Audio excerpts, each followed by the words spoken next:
આજકાલ પોલીસ અને વાહન ચાલકો વચ્ચે ઘર્ષણના સોશિયલ મીડિયા પર વિડીયો વાયરલ થવાના અનેક બનાવો સામે આવે છે।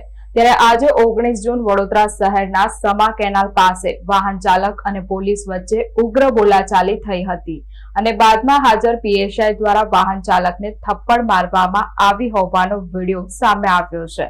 આ સમગ્ર મામલો હાલમાં સમા પોલીસ મથકમાં પહોંચ્યો છે। વડોદરા શહેરમાં ટ્રાફિક પોલીસની દાદાગીરી અને જો હુકમીનો વધુ એક ચોંકાવનારો કિસ્સો સામે આવ્યો છે। શહેરના સમા વિસ્તાર નજીક વાહન ચેકિંગ દરમિયાન એક ટ્રાફિક પીએસઆઈ દ્વારા કાર ચાલકને જાહેરમાં લાફો ઝીકી દેવામાં આવતા ચકચાર મચી ગઈ છે। પોલીસના આ અસભ્ય વર્તનને પગલે સ્થાનિકોમાં ભારે આક્રોશ જોવા મળી રહ્યો છે। મળતી માહિતી મુજબ ગાજરાવાડીથી સામાન ભરીને રણોલી તરફ જઈ રહેલી એક ગાડીને સમા નજીક ટ્રાફિક પોલીસ દ્વારા રોકવામાં આવી હતી। પોલીસે ગાડીને ડિટેન કરવાની વાત કરતા ડ્રાઈવરે સ્થિતિ વણસે તે પહેલા તાત્કાલિક ગાડીના માલિકને ઘટના સ્થળે બોલાવી લીધા હતા। ગાડીના માલિકે સ્થળ પર પહોંચીને નિયમબદ્ધ રજૂઆત કરી ગાડી ડિટેન ન કરવા વિનંતી કરી હતી। જોકે કાયદાના રક્ષક બનેલા અધિકારી આ રજૂઆત સાંભળીને ઉશ્કેરાઈ ગયા હતા। વાતચીત દરમિયાન મામલો બિચક્યો હતો અને ફરજ પરના પીએસઆઈ માલીવાડ પોતાનો આપો ખોઈ બેઠા હતા। તેમણે ઉગ્રતા બતાવી ગાડીના માલિકને જાહેરમાં જ લાફો ઝીકી દીધો હતો। સામાન ભરેલી ગાડી રોકવા બાબતે શરૂ થયેલી